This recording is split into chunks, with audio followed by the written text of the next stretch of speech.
여러분 안녕하세요. 3월 10일 목요일 아침입니다. 하나님께서 오늘도 우리에게 참 좋은 날 선물로 주셨습니다. 말씀 보면서 기도하면서 하루 시작하도록 하겠습니다. 오늘 함께 볼 말씀은 열왕기상 15장 1절에서 8절까지의 말씀입니다.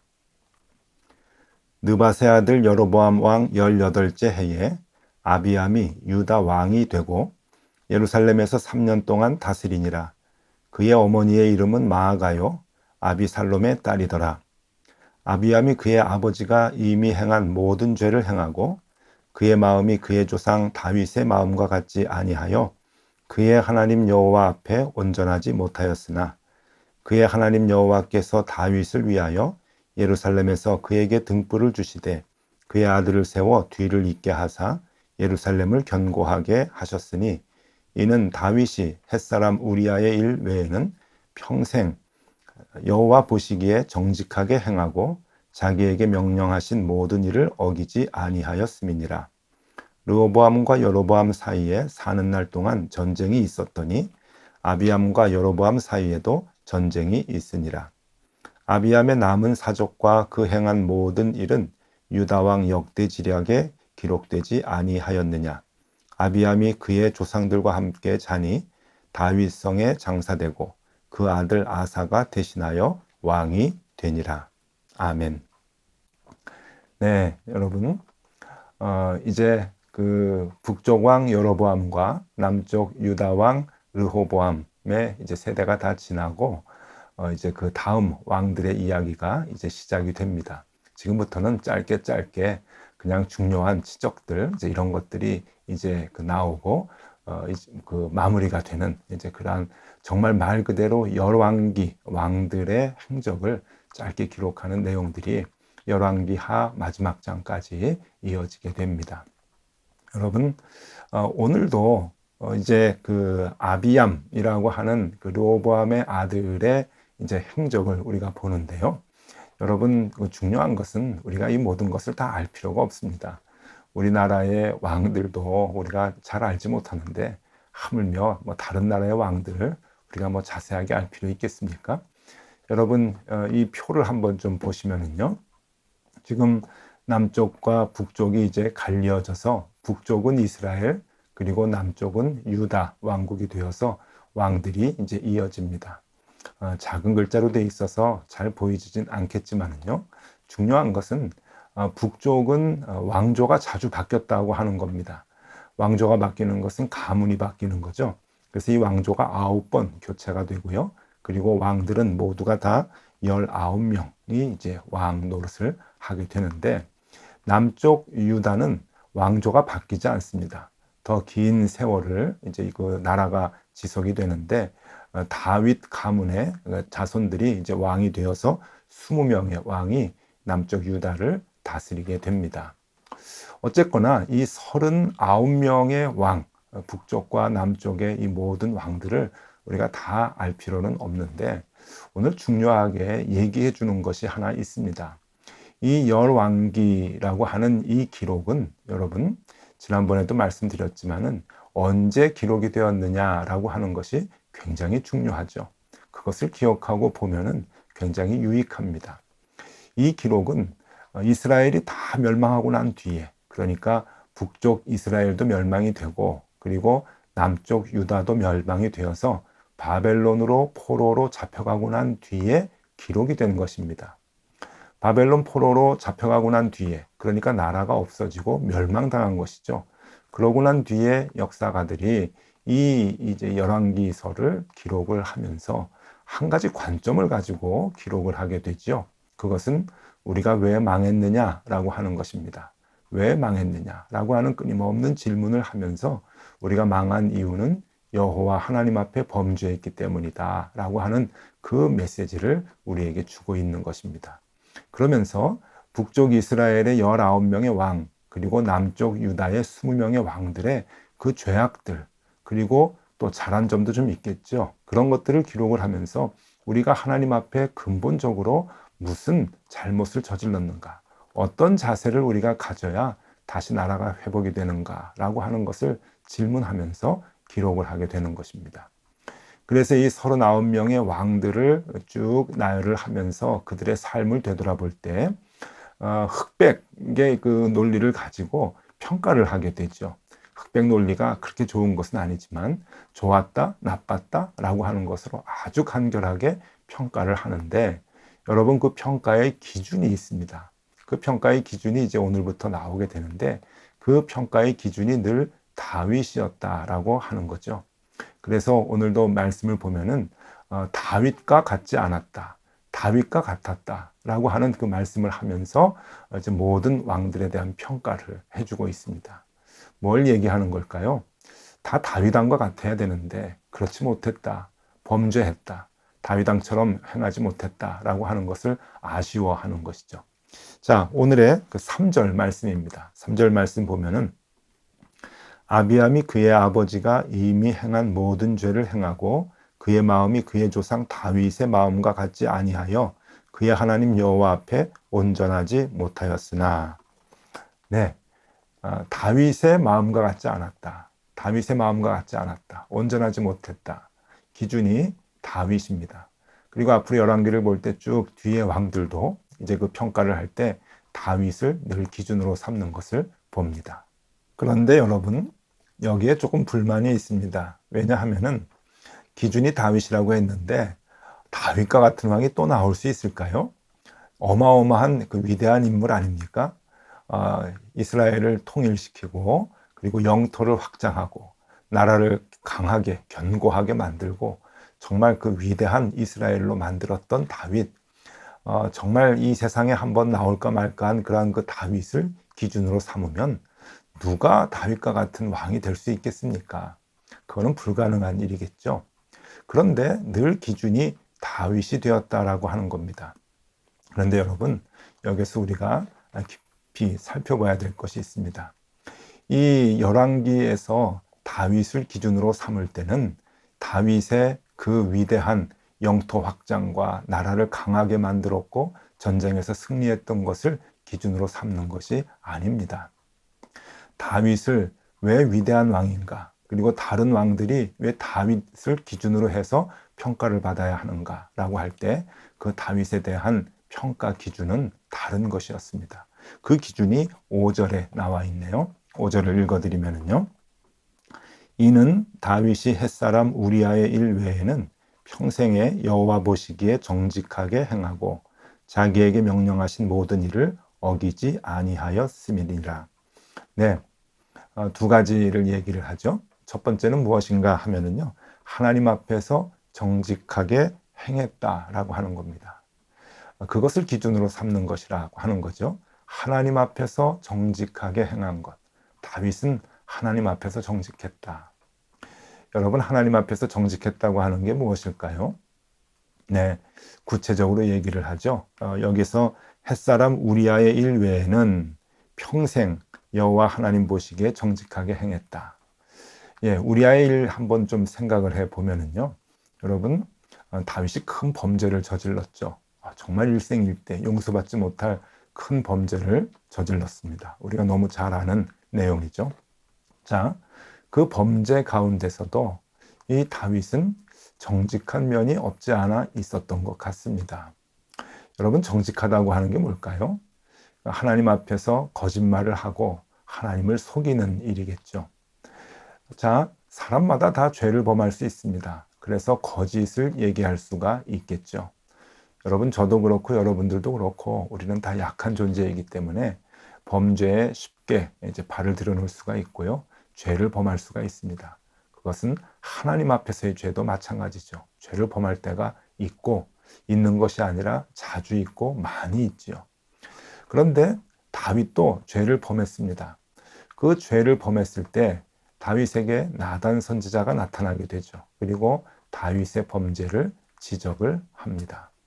그럴 때 다윗은요, 하나님께서 회개하라고 하는 그 기회를 주셨을 때 바짝 엎드리고 하나님 앞에서 잘못했다고 회개를 합니다. 나단 선지자를 책망할 수도 있고 죽일 수도 있고 자기의 범죄를 부인할 수도 있었겠죠. 높은 왕의 자리에서 그 권세를 갖고는 나단 선지자를 없앨 수도 있습니다. 없애면 완전 범죄가 되겠죠. 그런데 여러분, 다윗은 하나님을 두려워했습니다. 그리고 자기의 죄를 고백하고 용서를 빌게 되죠.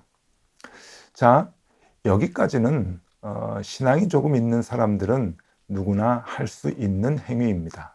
하나님 살아계시는 것을 아니까 하나님 잘못했습니다. 용서해 주세요. 살려주세요. 라고 하는 그 마음을 가질 수가 있는데 여러분, 다윗의 위대한 점은 그 다음에 자신이 회개한 것을 다시는 범죄하지 않았다라고 하는 것이죠. 여기에 다윗의 위대한 점이 있습니다. 여러분, 성경을 보면은 다윗 왕, 그 권세 많았던 다윗 왕에게도 부인들이 많았습니다. 여러분, 옛날 왕들이 마음만 먹으면 부인을 많이 둘 수 있지 않겠습니까? 솔로몬은 1000명이나 두었다고 성경은 얘기하고 있는데요. 다윗 왕도 많은 부인을 두었는데 그것 아시나요? 밧세바가 마지막 부인입니다. 밧세바 이후로 이 다윗은 여자 때문에 범죄하는 일이 없었습니다. 그러니까 하나님 앞에서 이 밧세바의 일로 회개를 하고 난 뒤에는 다시는 그 똑같은 범죄를 범하지 않았다라고 하는 것이죠. 성경에 보면은 참 의미 있는 그 말씀이 나오는 곳이 있는데 열왕기상 1장 3절과 4절입니다. 여기에 보면은요, 다윗이 나이가 많았을 때 신하들이 전국에서 가장 예쁜 여자를, 젊은 여자를 이제 골라다가 다윗의 침실에다가 이제 수발을 들라고 들여보내줍니다. 그런데 다윗이 이 범죄하지 않았다라고 하는 내용의 말씀이 나옵니다. 열왕기상 1장 3절과 4절 말씀인데요. 이스라엘 사방 영토 내에 아리따운 처녀를 구하던 중 수넴 여자 아비삭을 얻어 왕께 데려왔으니 이 처녀는 심히 아름다워 그가 왕을 받들어 시중 들었으나 왕이 잠자리를 같이 하지 아니하였더라. 네, 여기 아비삭이라고 하는 여인, 전국에서 가장 예쁜 젊은 여인을 구했겠죠. 그리고 다윗 왕에게 이 침실에 이제 들여보냈을 것입니다. 이 아비삭이 얼마나 예뻤는가 하면 다윗 왕의 아들 아도니아가 나중에 이 아비삭하고 결혼하게 해달라고 조를 정도였으니까 그 정도로 이 젊은 여자가 예뻤던 것 같습니다. 여러분, 그럼에도 불구하고 다윗이 잠자리를 같이 하지 않았다라고 말씀에 나오는 것은 깊은 의미를 우리에게 주는 것 같습니다. 자, 밧세바하고 범죄를 하고 난 이후에 나단 선지자로부터 지적을 받고 회개를 하고 난 뒤에 다윗은 더 이상 다른 부인을 두지 않고 그리고 여자로 인해서 범죄하지 않는 그러한 모습을 우리에게 보여주는데 여러분, 이게 정직한 것 아닙니까?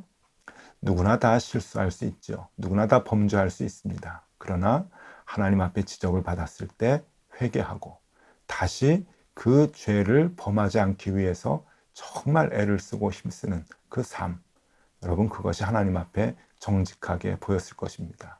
하나님 죄송합니다. 살려주십시오. 다시 안 하겠습니다. 라고 하나님께 말하고 그 자신의 말을 지키는 것, 여러분, 그것이 정직한 겁니다. 자꾸 범죄하는 것, 그것은 하나님을 속이는 것이죠. 기만하는 것이죠. 하나님이 다윗을 높게 본 것은 다윗이 다시는 범죄하지 아니하고 자신의 약속을 지키기 위해서 정직하게 행한 것. 다윗은 하나님 앞에 칭찬받아 마땅한 인물이라 여겨집니다. 또 하나, 다윗을 기준으로 삼는 이유가 무엇일까? 오늘 5절에 보니까요, 하나님의 명령을 어기지 않았다라고 얘기합니다. 하나님의 명령을 어기지 않은 것. 그러니까 하나님의 말씀을 끝까지 붙들고 그 말씀대로 행하려고 하는 그 다윗의 노력을 하나님께서는 너무 기쁘게 보셨다라고 하는 겁니다. 하나님의 말씀을 사모했던 다윗, 평생 그 말씀을 기준으로 삼고 살았던 사람이죠. 전쟁을 많이 했는데 전쟁에 나갈 때도 하나님의 말씀에 따라서 하나님께 묻고 그 말씀에 따라서 전쟁을 감당했던 삶을 살았던 그 다윗입니다. 우리가 잘 아는 그 다윗의 시편 중에 119편이 있죠. 119편에 보면은 다윗이 이런 고백을 합니다. 119편 10절 말씀입니다. 내가 전심으로 주를 찾아 싸우니 주의 계명에서 떠나지 말게 하소서. 자신의 삶 전체에 힘들고 어려운 일이 있을 때마다 전심으로 주님을 찾습니다.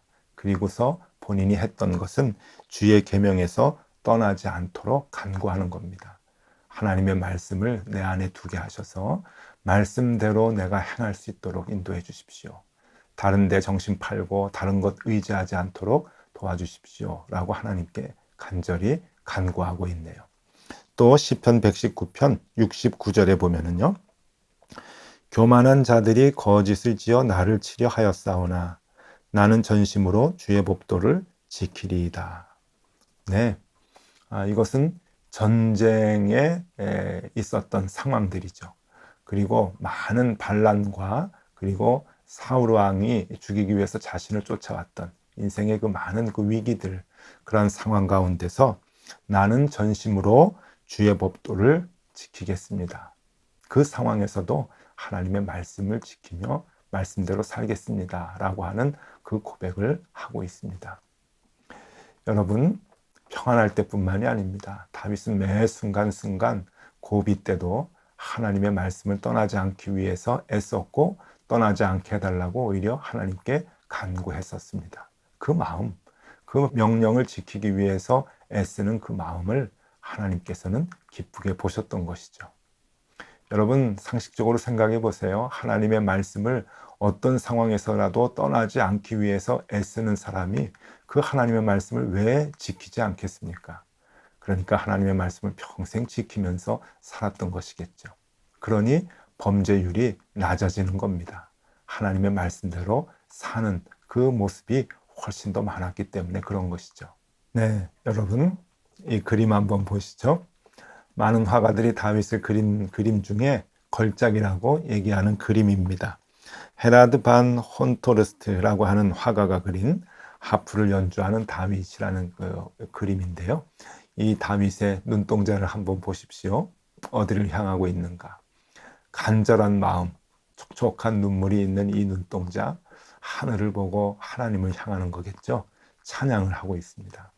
하나님을 찬양하는 이 다윗의 모습, 걸작 중에 걸작인데 아마 이 다윗은 이런 모습으로 늘 하나님께 찬양하면서 말씀을 따르기 위해서 애를 썼던 것 같습니다.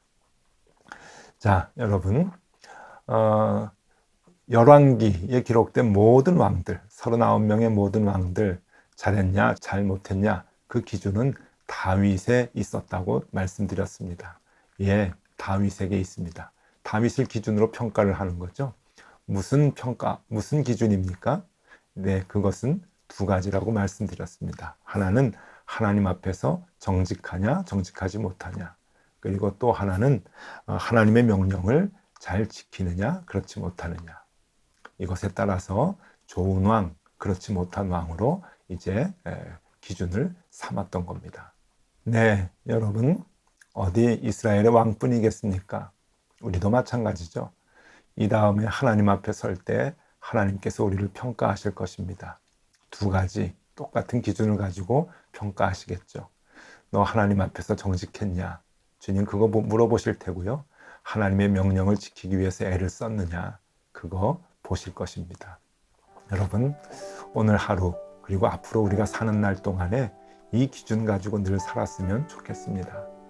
범죄할 수 있고요. 실수할 수 있습니다. 그러나 하나님 앞에 회개하고 다시는 우리가 하나님 앞에 드렸던 약속 어기지 않는 것, 그것이 중요하겠고 또 그러기 위해서 언제나 하나님의 말씀을 내 곁에 두고 이 말씀대로 살기 위해서 애쓰는 마음, 그것이 우리에게 필요할 것입니다.